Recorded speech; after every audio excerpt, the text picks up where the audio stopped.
I figured my wife, Maya, would be thrilled when I told her I didn't have to work all week. As a heavy equipment mechanic, I often ended up putting in a lot of hours, so this break was a welcome surprise. Maya had a 3-day vacation planned with her sisters at Lake Winona, where they usually rented cabins for some family fun, swimming, hiking, and evenings around the campfire. I had already told her I couldn't make it because of work, and she seemed to understand since it was midweek.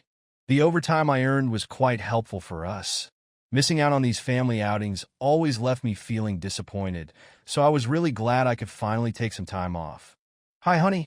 Great news. I'll be able to join you guys this time," I announced. "That's awesome, Ethan. I'm sure the kids will appreciate it, and you'll have some fun too, if that's okay with you. I'm going to bring along the dirt bike. There are some trails up there I want to try out. I'll only ride if you're okay with it. I don't want to cause any problems." "That sounds good. There's plenty of mountain around Lake Winona, so you should have some great rides. Enjoy yourself." While Maya prepared dinner, I went out to get the dirt bike ready. It wasn't really an off-road bike. It was a 2-stroke that was street legal but could handle some rougher terrain if you were careful. I didn't have many chances to ride it around home. By the time I finished, dinner was just about ready. Maya and I had been married for 12 years and had 3 kids. Sophie, who was 11, Liam, who was 8, and Noah, who was 7. We had a cozy little frame house with a big mortgage, and life was generally going well for the Reed family. After we cleaned up from dinner, the kids settled in to watch TV, and I jumped in for a quick shower. I noticed Maya was finishing something on the computer, so I popped into the room to grab my trail maps. As I rummaged through the closet, I saw her quickly delete something and log off. I acted like I didn't notice while searching for my maps. She smiled at me before leaving the room, and once I was sure she was downstairs, I opened her email. There was nothing in the inbox. If there had been, I was certain she would have deleted it. I checked the deleted items folder just in case. Maya was a very cautious person, especially with her emails. I never questioned her about it. She usually double-deleted everything, leaving no trace of any incoming or outgoing messages. This time, however, I noticed she had deleted a file, but didn't erase it from the deleted items. There was change in plans. Ethan will be coming up with the family. You can still come, but I'll have Karen put you in the last cabin. We should have some time together because he'll be riding his motorcycle. See ya. The message was directed to someone named Ella Anderson, and that sent a chill down my spine. Who the hell was Ella Anderson, and why was he coming to our family gathering? What did Maya's sister Karen have to do with this? While Maya was washing the kids' clothes for the trip, I grabbed her high school yearbook off the shelf. It didn't take long to find Jake Anderson's picture. There was even a snapshot of Maya and Jake together at prom. I had never thought of myself as particularly clever, and I wasn't usually suspicious, but maybe I should have been. I had always assumed our marriage was solid. I met Maya about 2 years after she graduated high school. I was 3 years older and had a good job. After dating for about 6 months, I proposed, and she accepted. Now, I couldn't help but wonder why, if she had a relationship with this guy in high school, she chose to marry me instead. I made a decent living, even though I wasn't very ambitious. I worked hard for my family and cared little for my own needs because I thought it was worth it for them. But now, I wasn't so sure.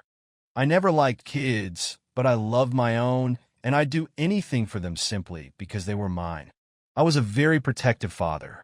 This weekend was going to be interesting. The kids wasted no time getting down to the lake while I unloaded everything, including the dirt bike. Maya's sister Hannah was there with her 4 kids, and their youngest sister Julia, who was divorced, brought her 3 little ones too.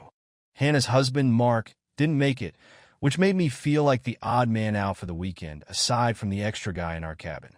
Once we got settled, I noticed a dark green Durango parked by the last cabin. We all had a quick lunch, and I announced I was going for a ride. I had the bike all ready and grabbed the video camera before leaving. The bike was a noisy little machine, and I was sure Maya was counting on that to keep track of me. I rode about a quarter mile, let the bike idle for a while, and then shut it down. It took me about 10 minutes to walk back to the campgrounds.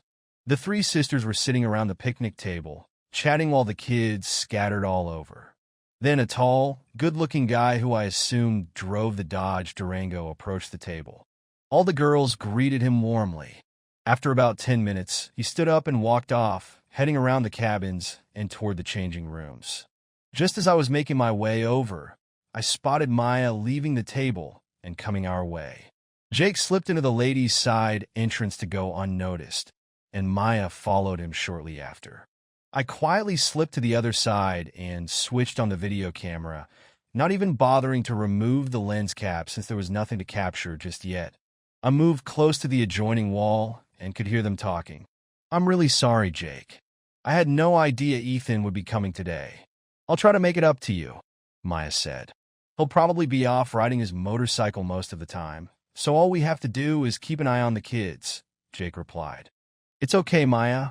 I understand. I'm a little disappointed, but I'm sure it'll still be great. They're having a sing-along tonight by the cabins. I'll sneak down to the lake, and we can swim together like we used to. Hannah will make sure Ethan stays busy," Maya added. "I don't know if I can wait that long," Jake said, sounding a bit impatient. "Silly boy. Let's see. I think I can take care of you a little, so you can make it until dark," Maya purred.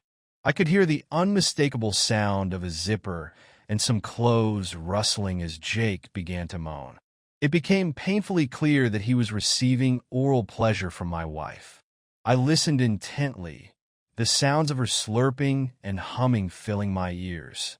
Soon, Jake was breathing faster, and after a few coughs followed by the unmistakable sound of spitting, Maya giggled. "Okay, Jake, that should hold you until tonight. I need to get back to my sisters." I sat there in stunned silence, my heart shattering. But what did I expect? I was sneaking around trying to catch her, and I succeeded. I suppose I was disappointed that it happened at all, but deep down I knew it was coming. I lingered in the bathhouse for another 10 minutes after they left, grappling with what to do. It felt utterly depressing, and I hated feeling this way. While I didn't capture any video, I did manage to get 10 minutes of clear audio on the camera. I walked back to the bike and then took off for a long, rough ride. Confronting Maya would be easy, but that wasn't my style. Honestly, I didn't really have a style. I preferred to avoid confrontation in most situations. For 12 years, I believed I had a great marriage, only to discover I was merely a provider for my wife and kids, a necessary convenience. I spent the afternoon exploring the area around the beach. There was a long, grassy slope leading down to the water's edge, and the beach itself was narrow, flanked by rocks and woods. A fire pit sat in the middle, about 50 feet from the beach. Maya, Hannah, and Julia had taken the kids on a hike to a nearby waterfall. I took that time to gather and arrange a good amount of wood in the fire pit. I laid down kindling at the bottom and carefully stacked some nice, dry logs on the side. I even found some cardboard to layer underneath, which would help get the fire started. There weren't many people at the site, so I managed to stay under the radar. When everyone returned from their hike, I didn't notice Jake anywhere. I took Liam and Noah into the woods to gather about 20 decent roasting sticks for marshmallows. I instructed them to keep it a secret for the evening, and they were thrilled. I handed Sophie 2 big bags of marshmallows and explained what we had planned. As evening fell, everyone gathered around the picnic area. We enjoyed a hearty supper, and the kids began to wind down for the day. Hannah was particularly chatty, sticking close to me and asking for help with trivial tasks, all while being overly friendly. I kept an eye on Maya without being too obvious about it. Finally, when the sun disappeared and only a sliver of moonlight remained, a debate arose over what to do next. It looked like ghost stories were winning by a narrow margin. Suddenly, I noticed that Maya was gone, and Hannah was still right by my side. She started to share details about how her husband, Mark, was remodeling their kitchen. She was putting in a lot of effort to keep me engaged, but my mind was elsewhere. I finally excused myself to head to the cabin for the video camera, which was conveniently in the opposite direction from the lake. Hannah didn't seem too concerned. I realized it was too dark to get any good footage, so I didn't bother with the camera. Instead, I grabbed 2 cans of charcoal lighter fluid and some wood matches. By sneaking behind the cabins, I was able to dash down the slope to the beach without Hannah noticing. The moonlight was just enough to keep me from tripping. As I got closer, I quieted down. I could make out 2 figures in the water near the beach, where a blanket lay. Maya and Jake had left their clothes and towels on the blanket. Carefully, I lifted all 4 corners of the blanket and walked over to the fire pit. I poured 1 can of lighter fluid over the wood, placed the blanket on top, and added more lighter fluid for good measure. With a quick flick of my wrist, I tossed a match onto the pile and jumped back. I was still too slow, singeing my eyebrows and arm hair as the wood erupted into flames. That was the signal. Sophie and Liam jumped up, shouting, "Marshmallow roast! Everybody to the bonfire!" All the kids dashed down the hill toward the fire pit. I glanced over to the water and saw Maya. The light from the fire reflected in her and Jake's eyes as they stared, wide-eyed, at the swarm of children rushing toward them. I could see Hannah at the top of the hill, looking like the world was about to end. The kids quickly gathered around the fire. Liam handed out sticks while Sophie prepared the marshmallows. Maya was trying to hide along the side of the dock as I slowly approached. I looked over at her lover. "Hi, Jake. I'm Ethan, Maya's husband. Nice to finally meet you." He looked flustered and didn't say a word. "Maya, can I help you up the ladder so you can join your children around the campfire?" "No. Damn it. Just go over to the blanket and get our towels." "Sorry, honey, but I used the blanket, towels, and clothing to start the fire. Isn't it a great blaze?" I replied, "No, Ethan, no. Why the hell did you do that? How are we going to get out of the water?" "I'm sure Hannah will be more than happy to help you," I said, turning to leave. "I'm going home." As I made my way off the dock, Hannah passed by me. I grabbed my jacket and the videotape from the cabin, using the valve stem tool from the dirt bike's tool bag. I removed the 4 valve stems from Maya's SUV, ensuring she wouldn't be able to get them fixed until the next day. I attempted to open the petcock on Jake's Durango with a pair of pliers, but couldn't budge it. After hitting it 3 times, it broke off entirely. The Dodge wasn't locked, so I reached inside and took the registration from the glove box. I realized Maya could easily take one of her sister's cars, but I figured she'd wait for her own. I turned off my cell phone and left the campsite on the dirt bike, heading for the highway. The ride was long and uncomfortable, and I didn't get far before I had to stop for gas and to mix oil into the fuel. At least it was late, and the roads weren't too crowded. I leveled the bike out and started knocking off the miles. A green Durango passed me at a good speed, and I noticed white vapors billowing from underneath it. About 10 miles down the road, it was pulled over, and I saw Jake Anderson leaning under the hood, trying to figure out the problem. I sped past unnoticed, heading for the next gas station. A bigger gas tank would have been helpful. After filling up, I grabbed a cup of coffee and pulled Jake's registration from my pocket. He lived in Pottsville, which meant I could cut over now and reach there in less than an hour.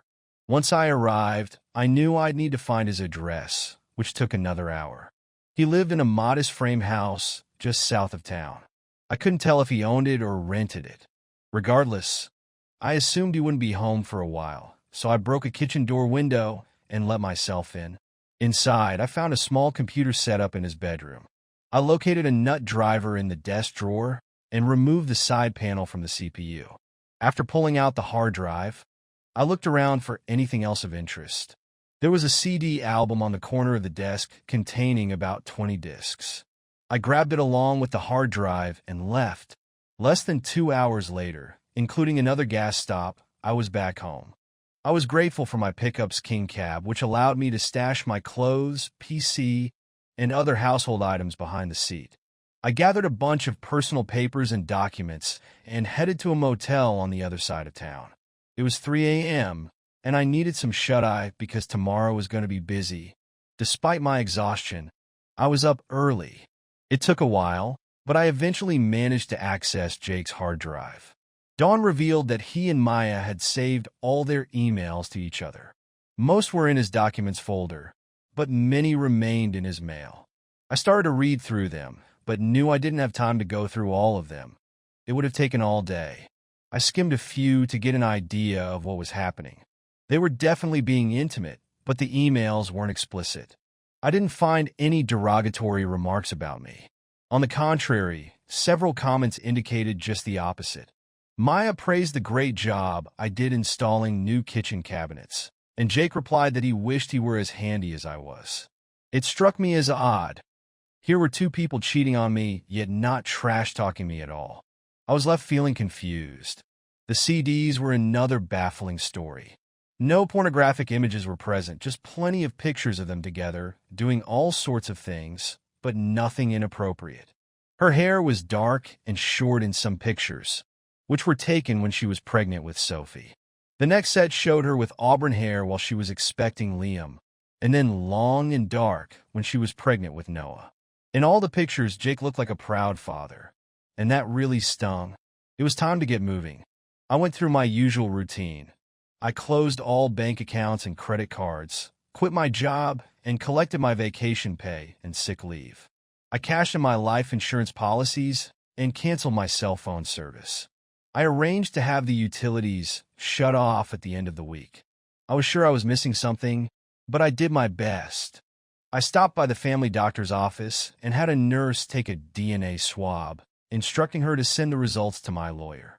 Then I headed to my lawyer's office to fill out the divorce papers. I told Oliver to give Maya nothing and offer child support only if the DNA test proved the kids were mine. At that point, I held out little hope. I left $2,000 in the checking account for Maya and the kids, saying she could keep the house but would need to make the payments herself. I also left 2 signed power of attorney forms in case he needed them. I signed one form to help Maya sell the house. Yuba City was a long way from Redding, but I had enough money to support myself for a while.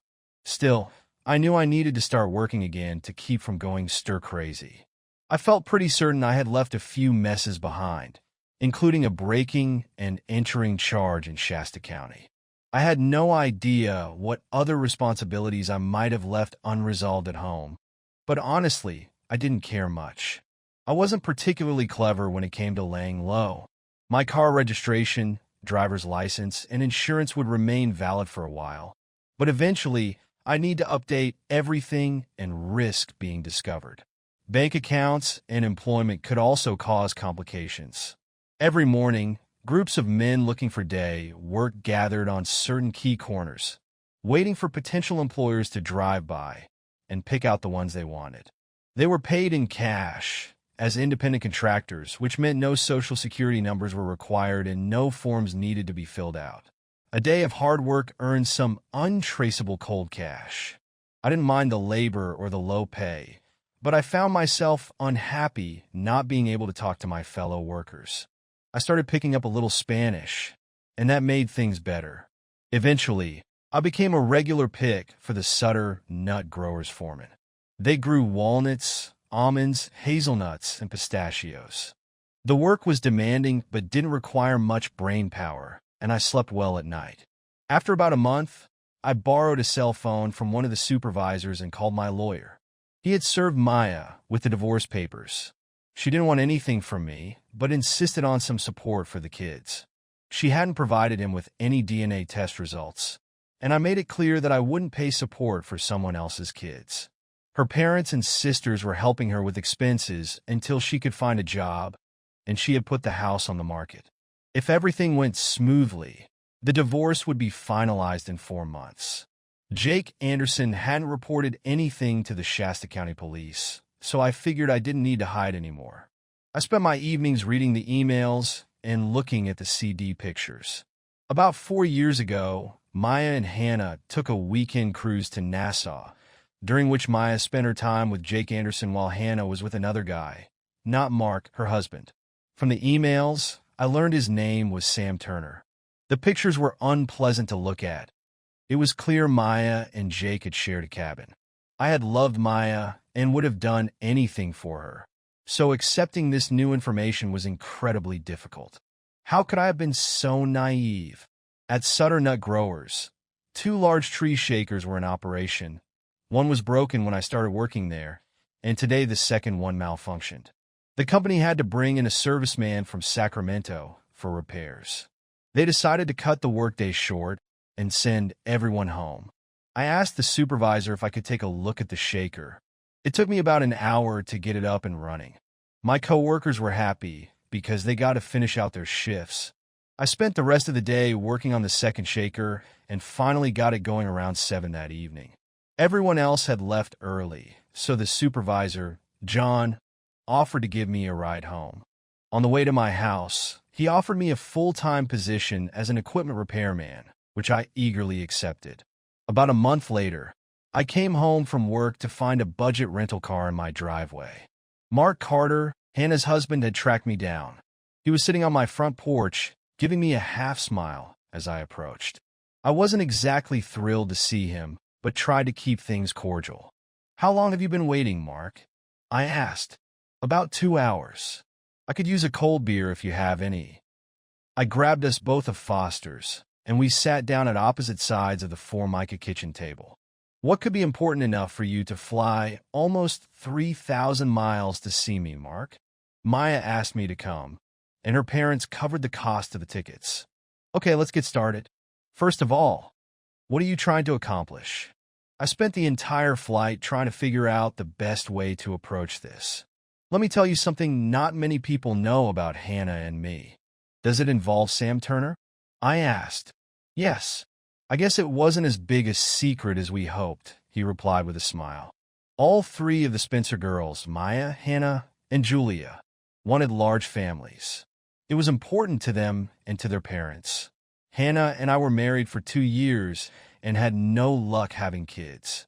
The test showed the issue was mine. I was shooting blanks while Hannah was perfectly fine.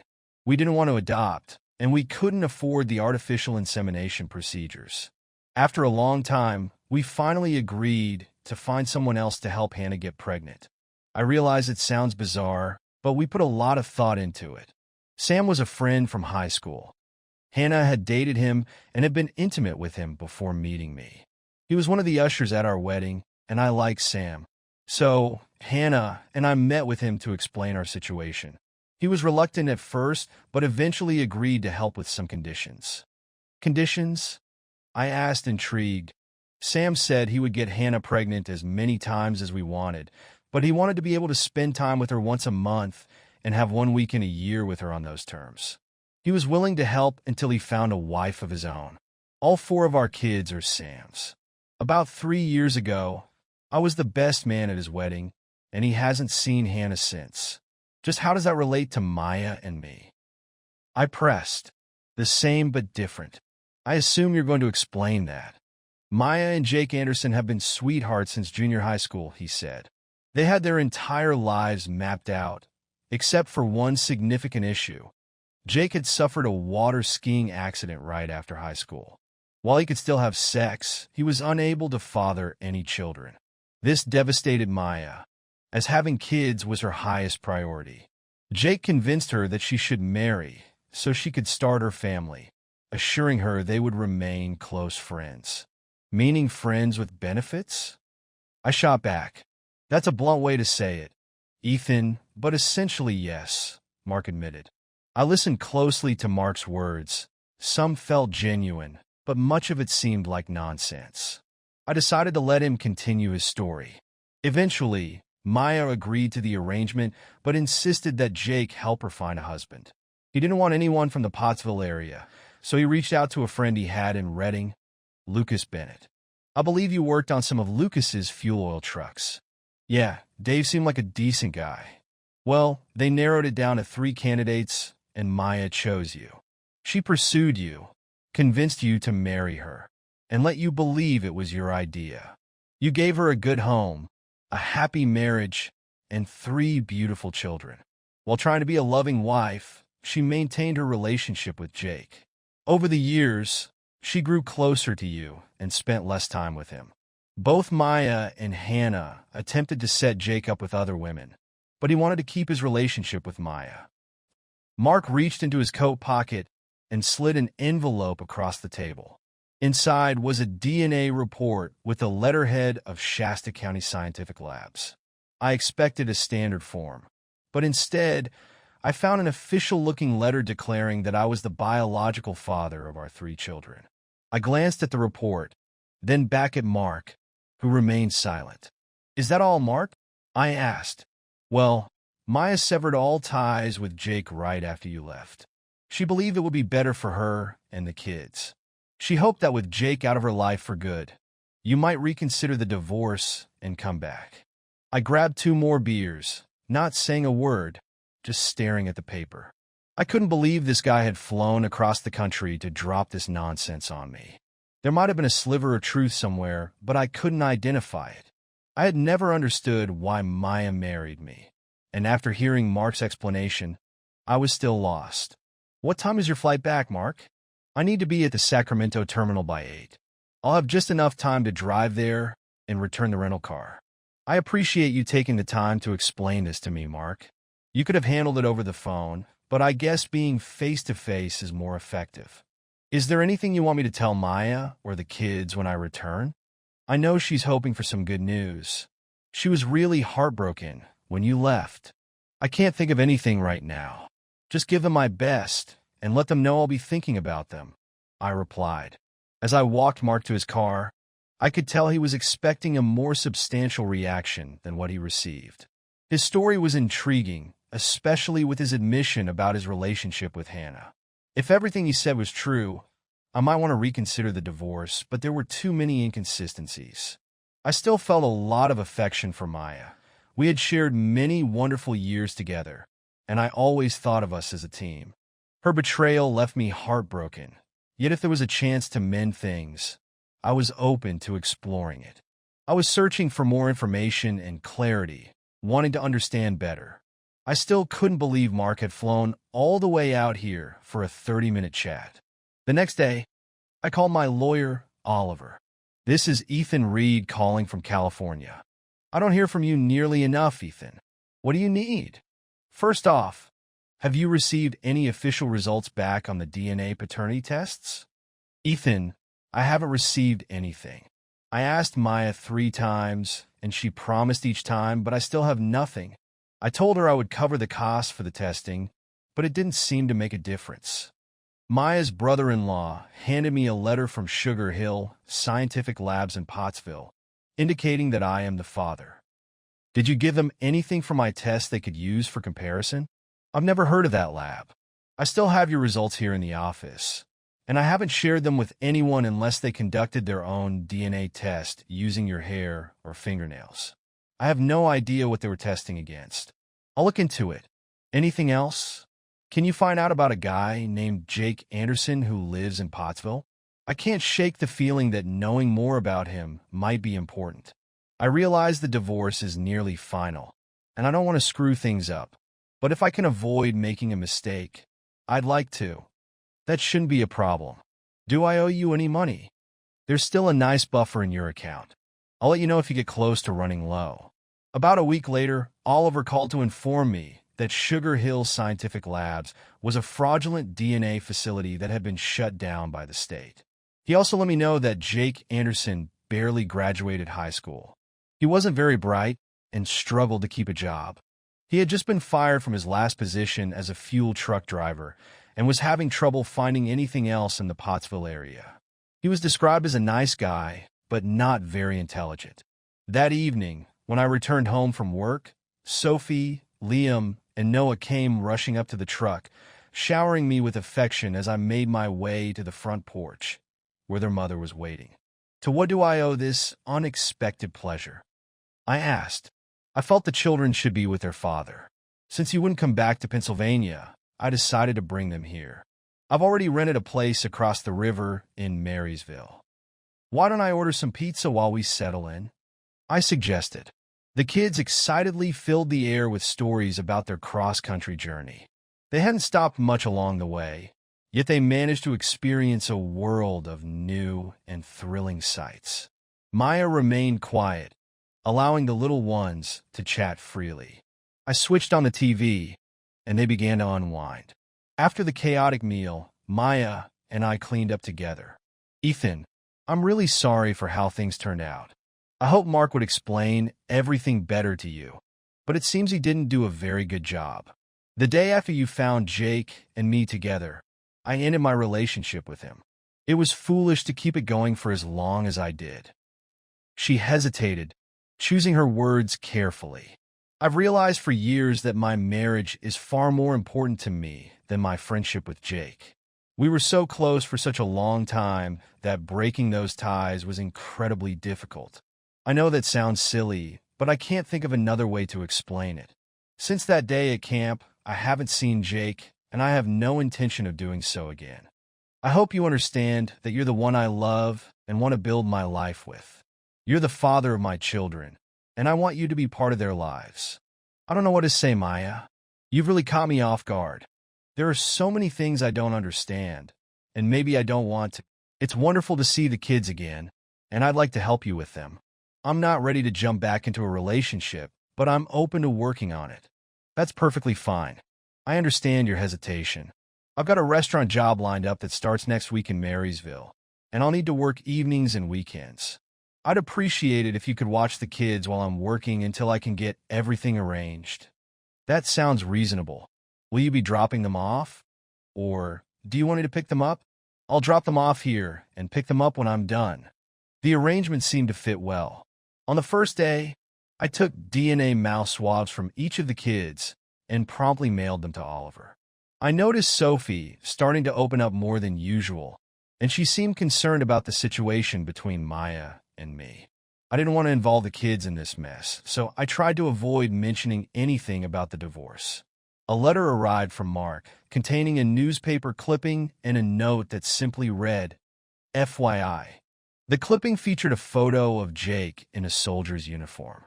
He had completed basic training and was being deployed to Bosnia for 2 years. I called Sophie over. Do you know this man? I asked, pointing to the picture. Sure, that's Uncle Jake, but we're not supposed to talk about him, she replied. Do you see Uncle Jake often? We used to, but we could never tell you because Mom would get upset. Have you seen him since I left? Yes, she answered. Where? Mostly at Chuck E. Cheese or places like that. Mom, and he would talk while we played the games. Did he ever stay at our house? Only once. That was a week before we left, right before he joined the army. Tell me about it, I urged.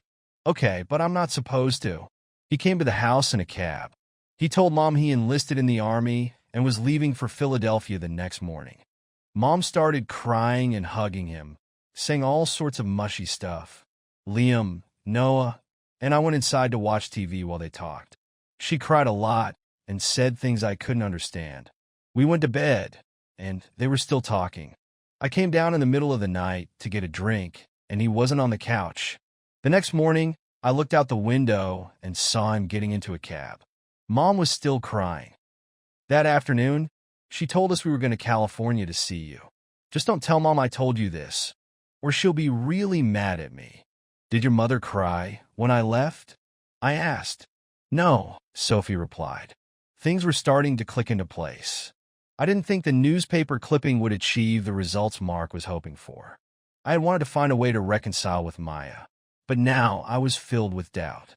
I would have loved to confront her with everything I knew and demand explanations, but I just couldn't bring myself to do it. I guess I was too much of a coward to start a confrontation about fidelity with someone I loved. I had no reason to doubt Sophie, but her words contradicted what both Mark and Maya had said. It was becoming clear who was telling the truth. I was sitting in the Seattle airport when my phone rang. Dad, this is Sophie. Where are you? I'm at the Seattle airport, sweetie. When are you coming home? She asked. Not for about 10 months. I signed a contract for this job, so I'll be busy for a while. Mom is really upset with me for telling you about Uncle Jake.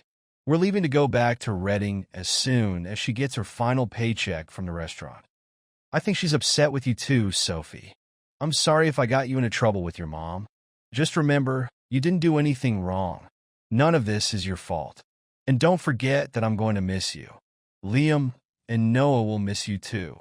I'm sorry you had to go, but I think I understand. I love you, honey.